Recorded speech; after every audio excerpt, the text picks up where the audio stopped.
Colossenses, capítulo de número 3.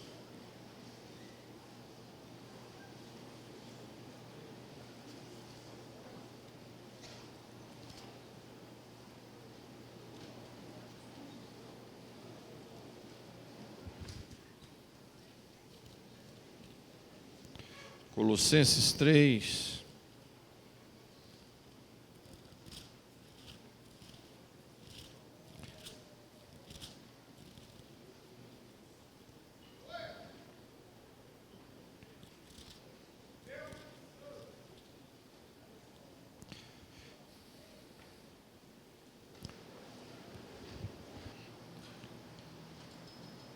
Colossenses capítulo 1. Eu não gosto muito de pregar um tema assim, no meio do texto, assim, às vezes, porque esses livros são ricos demais para a gente estudar. Agora mesmo aqui eu estava lendo um pouco, a Edições Vida Nova lançou os comentários da Bíblia agora. Edições Vida Nova, é um negócio espetacular, são uns calhamaços de mais de 1000 páginas. Tem do F.F. Bruce, que era um professor inglês, doutor em teologia, pastor também, foi durante a vida professor em Manchester, lá na Inglaterra. Também tem o nosso Gordon Fee, teólogo pentecostal mais conhecido do mundo, né? Agora está explodindo outros, como Amos Young, Craig Keener. Craig Keener eu até penso que poderá ser até maior do que o Gordon Fee. Craig Keener lançou agora o comentário de Atos, 4.000 páginas, 4 livros, cada livro de 1000 páginas. Dizia que os pentecostais não eram teólogos, né? Agora... Isso fora os outros livros dele, né, que eu já tenho alguns. Então, de uma profundidade muito grande. E Gordon Fee também tem alguns livros. Tem o de 1 Coríntios, que é um comentário exegético que eu quero ministrar, se Deus permitir, aqui com vocês. De todo o livro de 1 Coríntios. Hoje no Brasil, e talvez está entre os principais do mundo, não se tem nenhum comentário exegético, detalhe por detalhe. Não é de mensagem aplicativa, não, ou expositiva.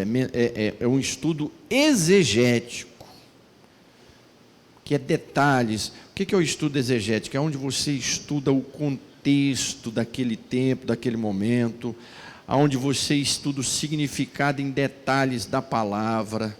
Quais são os significados daquela palavra no seu original? Por que foi colocada ali? Tem nada igual no Brasil. Nada igual. São 1.200 páginas. Mas é um livro assim, quando você começa a ler, você fica chateado quando alguém chega perto para você levantar.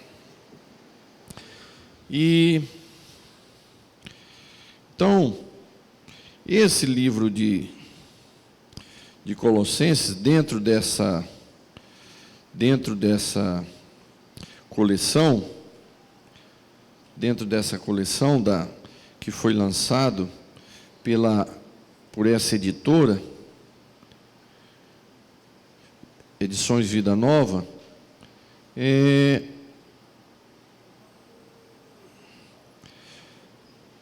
uma riqueza também. O autor G.K. Bailey, mas é um professor, um doutor em teologia, professor do Novo Testamento. É uma riqueza.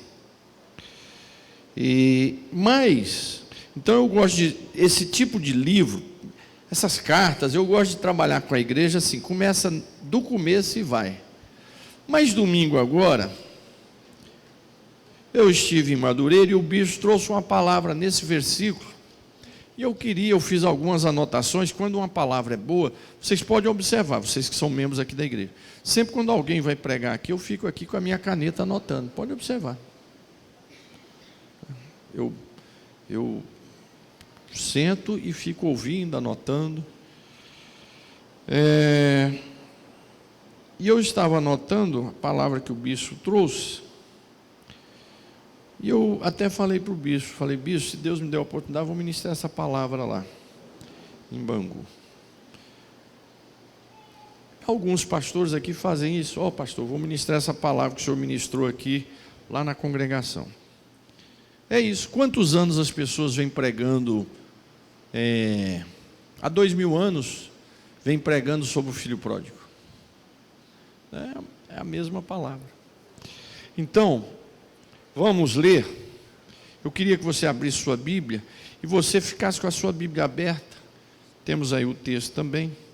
Portanto, se já ressuscitaste com Cristo, buscai as coisas que são da onde? Onde Cristo está sentado à destra de Deus. Então veja bem, olha aqui. Portanto, se já ressuscitaste com Cristo, nós ressuscitamos com Cristo. Aonde? Quando aceitamos no batismo.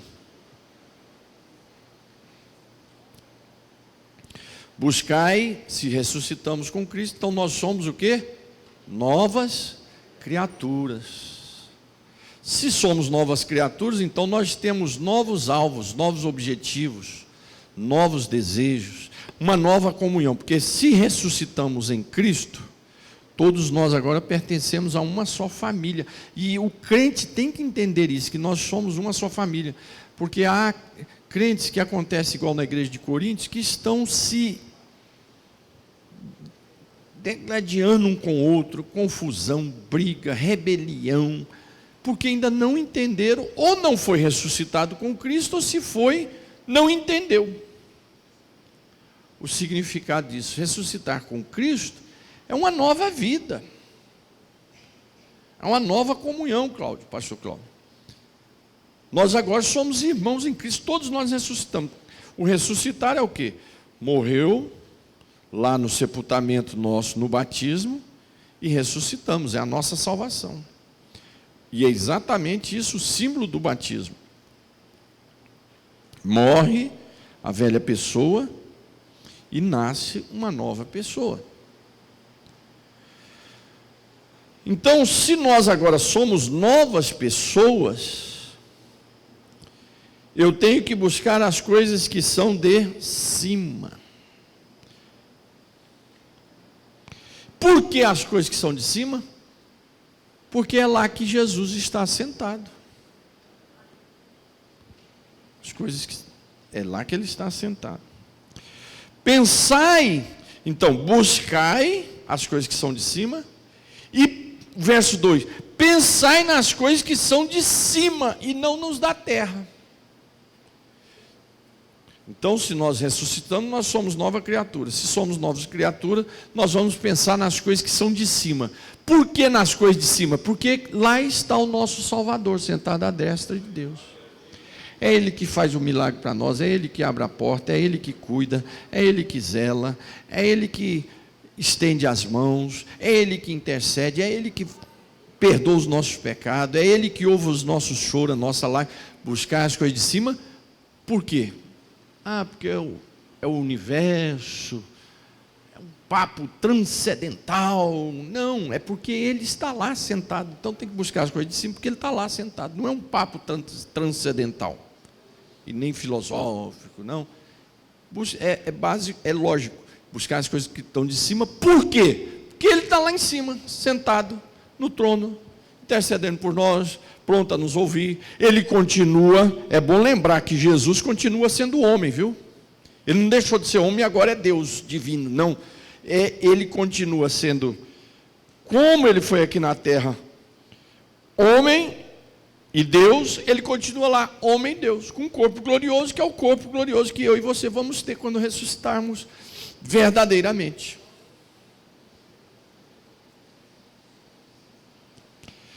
Então, rapaz, mas é muito didático o texto, é bem organizado. Pensai nas coisas que são de cima, porque ele está lá em cima. Buscai as coisas que são de cima, e não as terrenas. Então nós estamos cheios de crentes hoje buscando as coisas terrenas. envolvido, o coração, a mente. Você vê isso na época da política, vira um inferno na cabeça das pessoas. Irmãos, esquece que algum político nessa nação vai resolver o nosso problema. Não vai resolver. Primeiro eu pensava que quem não prestava eram os brasileiros. Eu falei, esse povo não presta. Nós não prestamos. Lembra quando o Brasil foi campeão em 2002? Que aí tinha uma propaganda do Ronaldo. E aí na propaganda falava assim, o melhor do Brasil é o brasileiro. Eu tinha uma raiva daquilo, porque para mim o melhor do Brasil é a natureza que Deus criou. Tenho uma raiva de brasileiro, que eu faço parte, que eu também sou brasileiro. Nascido aqui, pé rapado daqui. E falando, gente, será que não existe um candidato que preste nessa nação? Todo candidato, você corre para um lado, vai para a esquerda, é desgraça total. Vai para a direita, é ao quadrado. E é bom lembrar, irmãos, que ser direita não é ser Bolsonaro. Você pode ser Bolsonaro, seja quem você quiser, ser livre para ser quem você quiser. Satanás, quem você quiser, espírita. Mas isso é uma liberdade que a Constituição nos dá. Agora, ser direita não quer dizer que você é Bolsonaro. Eu sou direita, eu não sou Bolsonaro. Eu sou direita. Agora, na última questão, não tem que votar, tem que votar nele. Mas eu sou direita por uma questão intelectual. Eu entendo que a forma da economia proposta pela direita, que é uma economia liberal, aonde há o livre comércio, e o governo não se mete na economia, mas simplesmente fiscaliza, é a minha forma de pensar. A esquerda tem uma outra forma de pensar sobre a economia, e que tem gente que gosta, em que a economia tem que ser governada e dominada pelo governo. Por isso existem as estatais, e aí fica essa confusão, que eu não concordo, que para mim estatais é centro de corrupção. Aí eu sou direita também por uma questão econômica, por uma questão social, porque eu sou uma pessoa conservadora. Eu tenho uma visão conservadora de família, de economia não, de economia eu sou liberal. Mas de família, da vida social, eu sou conservador. Então eu sou direita por causa disso. Por quê? Porque quem é da direita, ele tem um pensamento mais conservador. São por isso que eu sou direita. Não sou direita por causa de fulano ou beltrano. Aliás, a direita no Brasil, nessa eleição, deu uma lavada de norte a sul. Uma capital só do Brasil, a esquerda conquistou. Mas não foi o Bolsonaro. Aonde o Bolsonaro pôs a mão, perdeu. Aonde o Lula pôs a mão, perdeu. Se destacaram outras lideranças da direita. Agora, aquele velho ditado, não tem tu, vai tu mesmo. Então, não pense, irmãos, tem gente que se mata em época de política, não se mata por esse povo, que esse povo não vai morrer por você. Agora, se você é uma função sua, é de trabalho, é de assessoria, é o seu trabalho. Que nós temos, irmão, o Jaziel aqui trabalha com assessoria política, isso é o trabalho dele.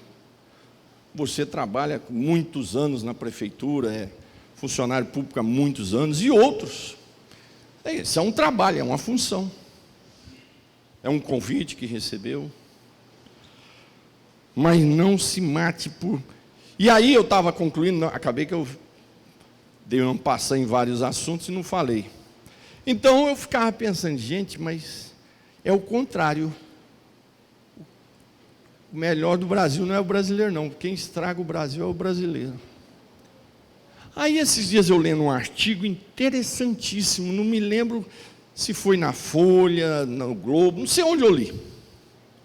Devia ter anotado. E o autor fez uma reflexão que eu vinha pensando, mas eu não tinha resposta. Ele disse: o problema do nosso país hoje na política, e nós não temos opção de política, é porque a nossa política entrou num estado de corrupção tão grande, que quem é sério não se candidata para ser presidente, um governador, alguma coisa. Quem é sério, você não acha. Então aí então no Brasil tem gente que presta, então eu presto também. Tem um monte de gente aí que presta. É que os que prestam não entram nisso, porque já sabe que vai apodrecer. Então as pessoas de caráter, de uma vida moral, que não quer ter um nome sujo, não entra nisso. Então aí fica difícil. Então tem gente que chega a essa época política, é uma brigaiada. Sabe por quê? Porque a mente e o coração estão pensando nas coisas que são de baixo, que são da terra. Pensai nas coisas que são de cima. Porque já estáis mortos. Quando é que você e eu morremos? No dia que aceitamos Jesus. E no dia, Jairo, que a gente batiza nas águas, nós morremos para esse mundo e nascemos para Cristo. Nascemos para as coisas de cima. Isso não quer dizer que nós vamos ser alienados. Eu não sou alienado. Eu sou um homem politizado. Claro que eu sou um homem politizado. Mas eu não sou politiqueiro, um maluco. E nós não vamos ser alienados. Então nós temos que ser participativo no cuidado da ecologia. Nós temos que ser participativo nas ações sociais, no ajudar o próximo, no socorrer as pessoas. Né? É isso. A gente, eu vou para o céu, penso nas coisas por cima, de cima, então deixa a natureza acabar, pega o meu sofá velho e joga lá dentro do riacho, pega o fogão velho e taca lá dentro, porque Jesus já está voltando, deixa esse negócio afundar aí, e deixa ter enchente. Não, isso aqui é uma casa que Deus deu para nós cuidarmos, deu para nós de presente. Você está estourado de canseira, você pega a sua família, vai ali para a praia. Olha que beleza. Né? Uma beleza. Você faz uma viagem aí pelo Nordeste. Vou dar uma viagem por Minas Gerais, pelo interior, ver as fazendas, tomar um café gostoso, um pão de queijo. Isso foi Deus que nos deu. Mas nós estamos destruindo tudo. É como se você falasse, pastor Sóstenes, eu vou doar minha casa para o senhor morar enquanto o senhor for pastor em Bangu. Aí eu termino e te entrego uma casa, um bagaço. Eu conheci alguém, uma irmã de muitas condições financeiras, que doou para um pastor uma mansão. Doou no sentido de período, né? Enquanto tivesse ali.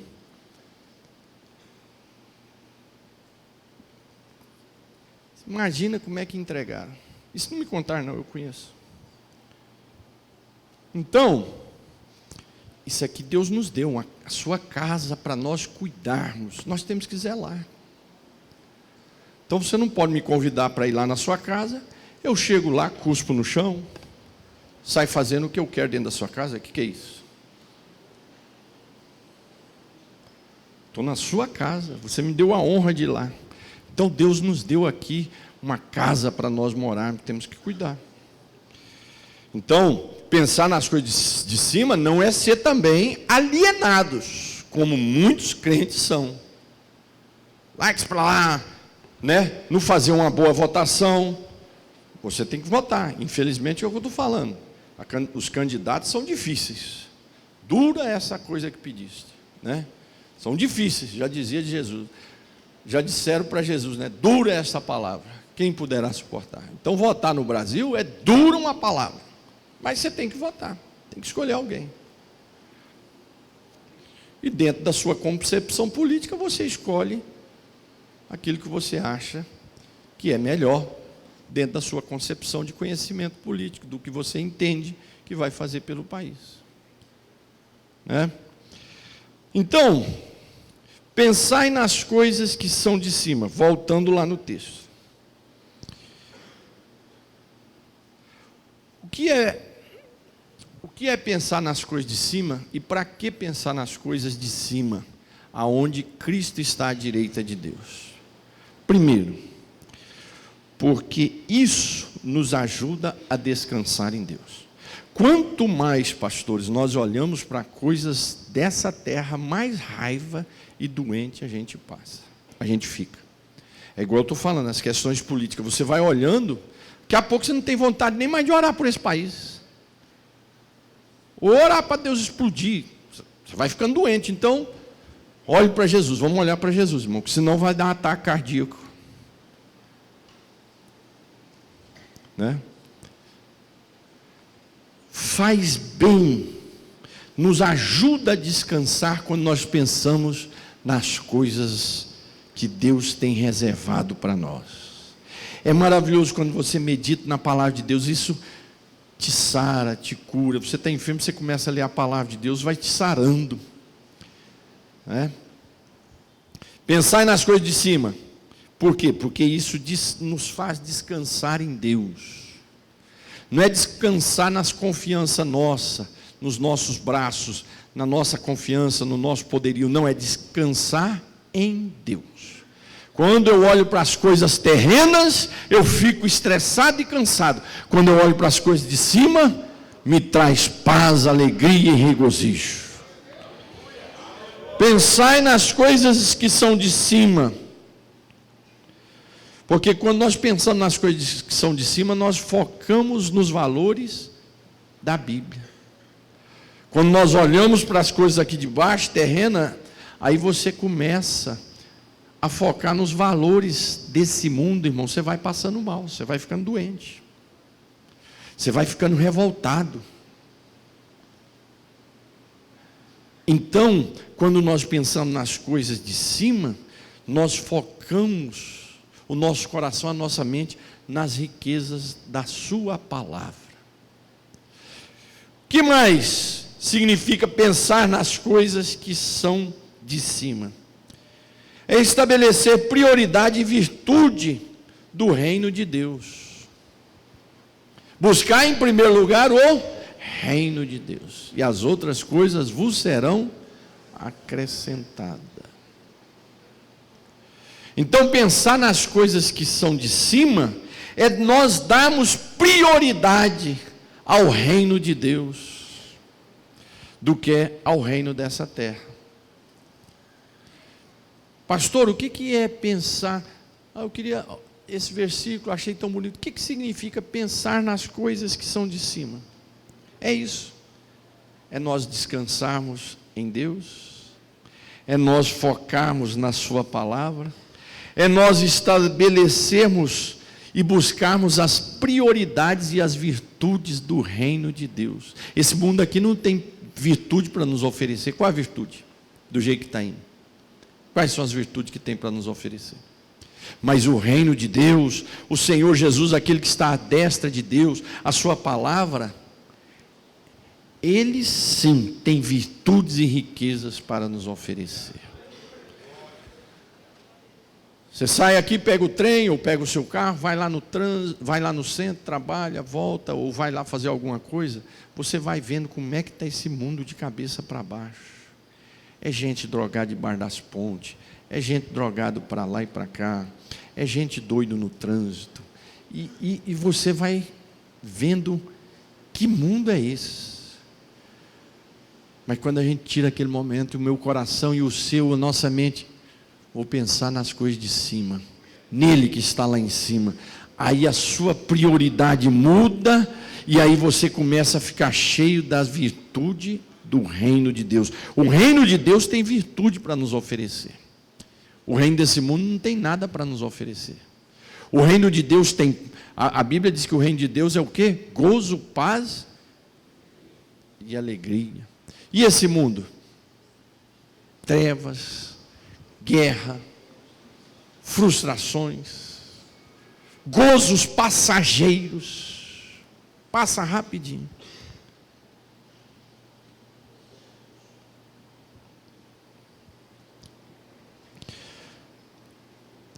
que é buscar as coisas de cima? É alinhar o nosso propósito e o nosso coração com as coisas de Deus.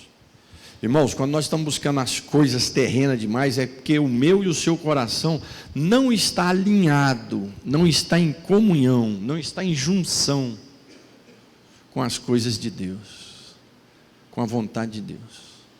Buscar as coisas de cima, preste atenção, por favor. É você alinhar o seu propósito. Olha, os meus propósitos. Quantos crentes na igreja? Que ele é servo de Deus, mas o propósito dele não é alinhado com Deus. Ele é servo de Deus, é serva de Deus, mas os seus propósitos, seus objetivos não são alinhados com a vontade de Deus. Isso é muita coisa, acontece de forma grande dentro da igreja.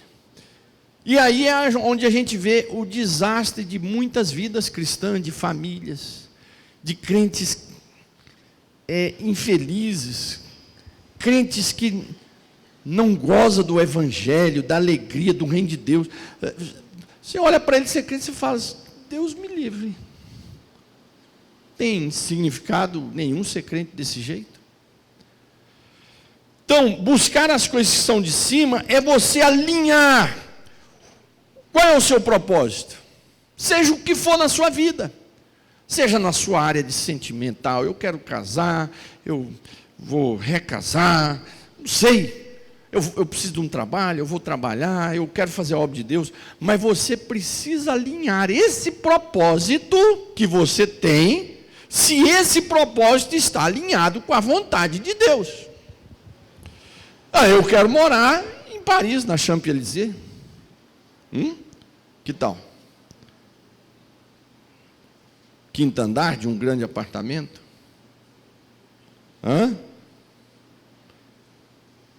Mas esse propósito está alinhado com a vontade de Deus? Eu quero morar numa fazenda com 100 cabeças de gado, plantação de café, lá em Minas Gerais, ou em Goiás, ou no Pantanal. Olha que coisa maravilhosa. Mas será que Deus, esse propósito, está alinhado? Será que esse propósito do meu coração, e o meu coração, a minha mente, está alinhado com o que Deus quer? Eu vejo cada pataquada na igreja. Pessoas chegam para mim e falam algumas coisas. Pastor, eu estou com esse projeto, esse propósito, tal. Deus me falou, Deus revelou. Eu fico olhando e falo, gente, olha, nem no Espiritismo, na sua glória, você vai ver tanta idiotice, tanta besteira que você ouve de gente da igreja falando de projetos e propósitos de Deus na vida deles, e a gente fica assim olhando. Aí tem hora que eu estou cansado e falo, irmão, vai nessa tua fraqueza que o Senhor não é contigo. Vai nessa tua fraqueza que o Senhor não é contigo. E oro, para não passar mais raiva. Porque você vai explicar, fala, irmão, isso não existe. Ele não aceita. Então você está me falando para quê? Né? Conhece o versículo? Vai na tua fraqueza que o Senhor não é contigo. Irmãos, nós precisamos pensar nas coisas que são de cima.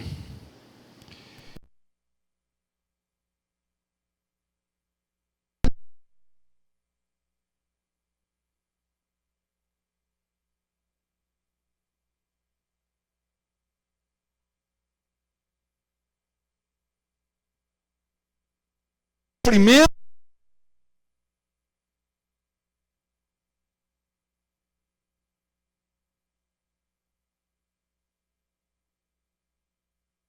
foi vergonha, tristeza, angústia e sofrimento. Todas as vezes, eu estou falando da minha experiência. Que eu não alinhei os meus projetos, os meus propósitos com a vontade de Deus, só foram tristezas, vergonha e aflição. Buscar as coisas que são de cima e pensar nas coisas que são de cima é separar aquilo que é terreno e temporal em relação às coisas que são eternas e que são de Deus. Quando você busca as coisas da terra, a sua cabeça, a minha cabeça, o seu coração, o meu coração está voltado só para a terra, esse mundo, esse reino, o que acontece?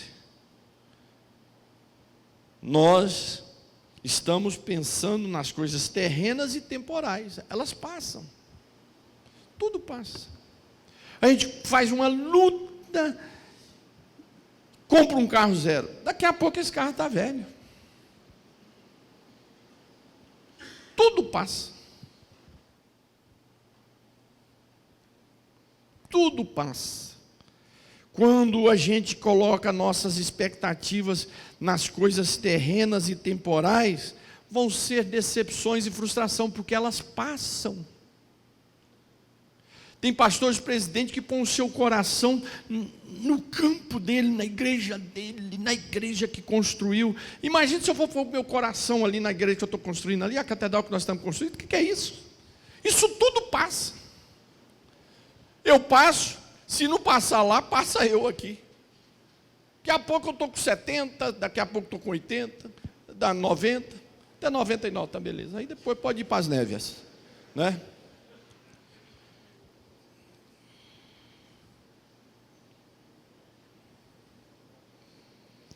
Então, buscar as coisas que são de cima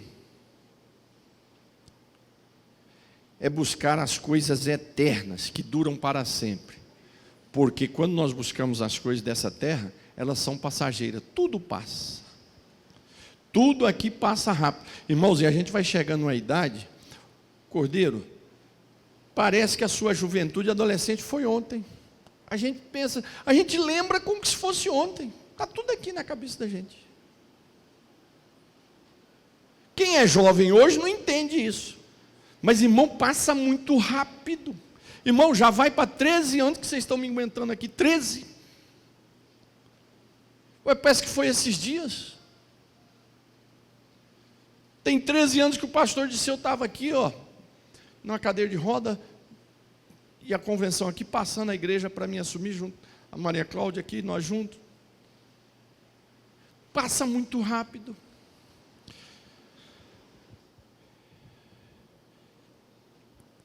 As coisas de Deus são eternas.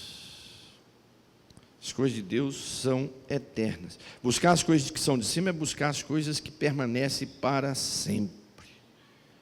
É a sua vida cristã, é a sua família, é o seu lar. São seus pais, são seus filhos. É a casa do Senhor onde você serve a Jesus. Isso permanece. O nosso culto aqui, ó, ele permanece na eternidade. Buscar as coisas que são de cima significa que somos passageiros e peregrinos nessa terra. Quando a gente só busca as coisas terrenas, a gente entende que somos cidadão daqui. Mas quando eu busco as coisas de cima, eu entro naquele texto de Pedro. Eu passo a ser um peregrino, um passageiro. Estou de passagem aqui. Por causa disso, eu não vou jogar e sujar tudo.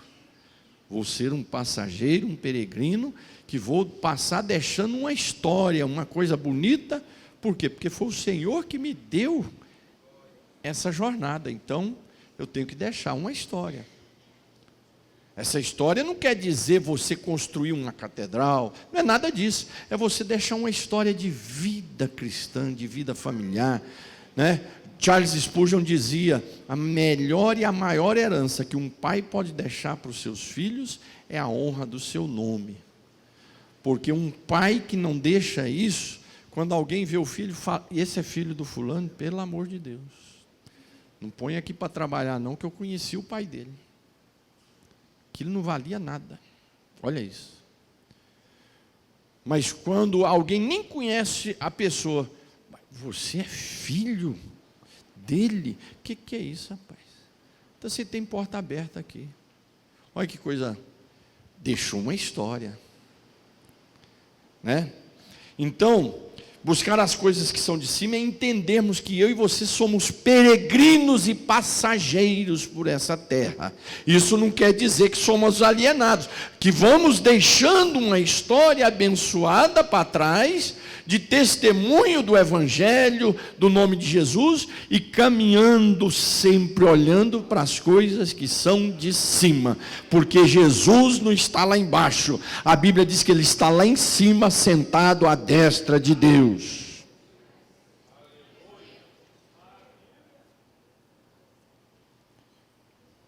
Buscar as coisas que são de cima significa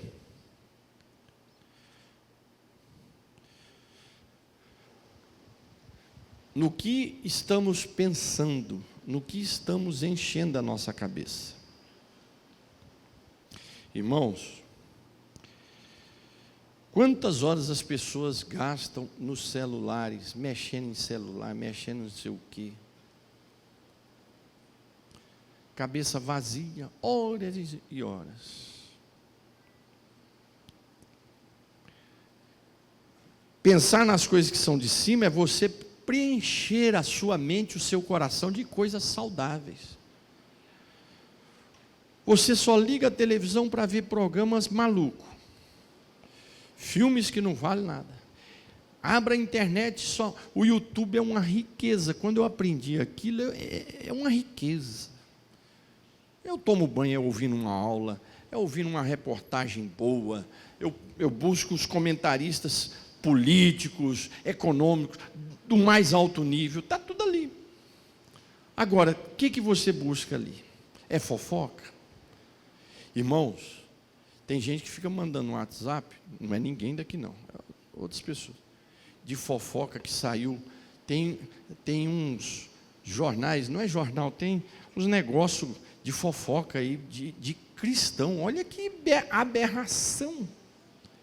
Eu não olho nada disso, isso faz mal. Isso faz mal. Você olhar a desgraça dos outros, olhar a miséria dos outros. Eu e você, irmão, nós não damos conta de cuidar da nossa vida, o que nós queremos saber da vida dos outros? Os irmãos que assistem, me lembra aí o nome? Isso. É isso aí.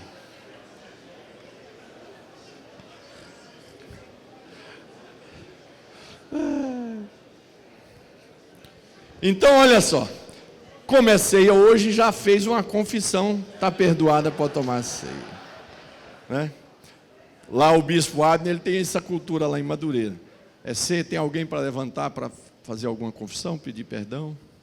Aí a pessoa levanta, então já fez aqui, alguns já fizeram aqui, hoje já está pronto a tomar a ceia. Isso faz mal. Eu me lembro, Maria Cláudia lembra disso, nós pastoreávamos a primeira igreja nossa, Carapicuíba, e tinha uma irmã que era viciada, não sei se isso ainda existe hoje, tá? Um programa parece que se chamava Aqui e Agora, parece que era no SBT, um troço assim. Inclusive o rapaz que fazia esse programa, ele era um pequenininho, lá de Fortaleza, ele aceitou Jesus e ficou membro lá na nossa igreja em Osasco. Ele era muito conhecido na época. Aí eu já conheci ele quando eu fui para Osasco. E eu me lembro de um testemunho que eu estava pregando uma palavra, depois da palavra ele foi conversar comigo chorando. Ele foi muito famoso na época. E esse programa, eu nunca assisti, mas era só miséria. Só notícia ruim. E uma irmã nossa, membro nosso, da nossa igreja, estava assistindo aquilo e aí teve um acidente de moto, ali na Bandeirantes, que era exatamente, indo para Osasco, Carapicuíba, aonde? E ela está acompanhando aquilo. E tal, estava chuvoso, morreu. Ela está ali acompanhando. Daqui a pouco liga para nós desesperada. Quem era? Era o marido dela. Ele ainda não tinha aceitado Jesus, mas era aquela pessoa que sempre estava lá nos cultos com a gente, um homem muito fino, muito educado, ele era um advogado. Irmão, encha. Olha, buscar as coisas que são de cima é você encher a sua mente e o seu coração de coisas saudáveis, coisas ricas. Em vez de você ficar vendo o dia todo besteira de celular, joguinho de celular, mas não sei o quê, pega um livro bom para você ler. Um livro evangélico, um livro de teologia, um livro de romance da literatura brasileira.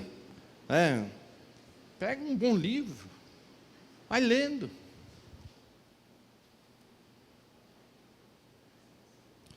Sertões Veredas, pega um desses livros aí, ó.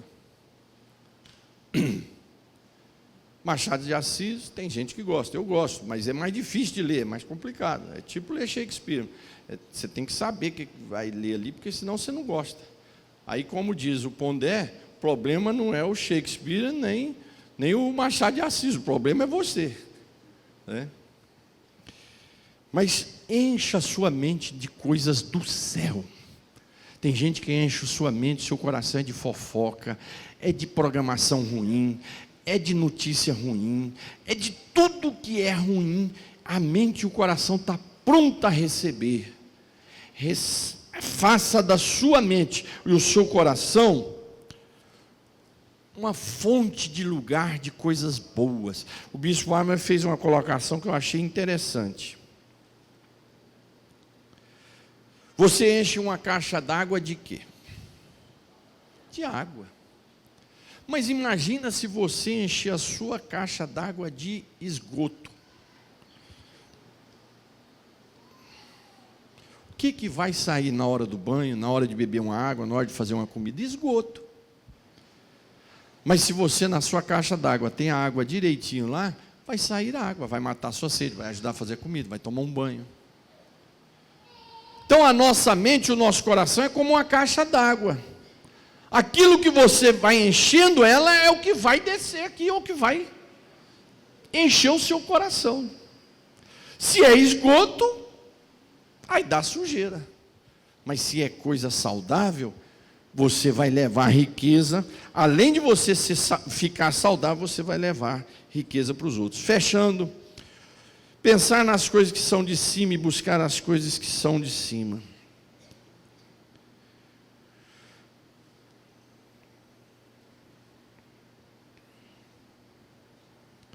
É o reino de Deus, é fazer a vontade de Deus, é buscar a comunhão com Deus e com a igreja.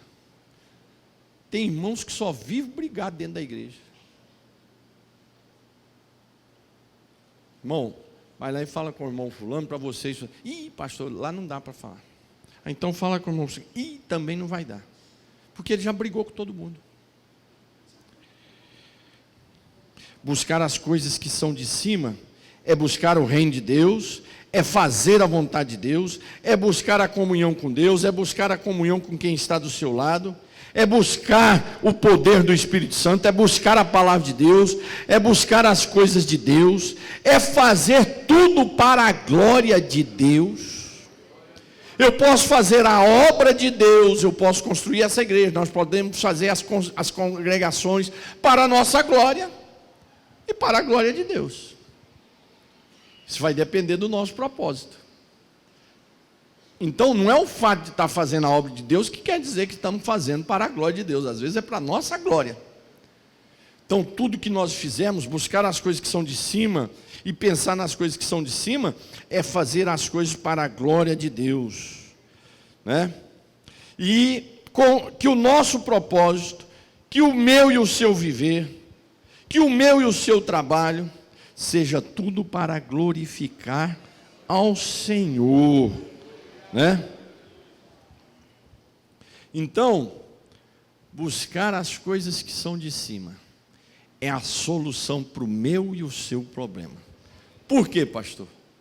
Porque é para lá que nós vamos. É para lá que Jesus foi preparar um lugar para nós. E é lá que Ele está sentado à direita no seu trono, cuidando e zelando de nós. Buscai as coisas que são de cima. Amém?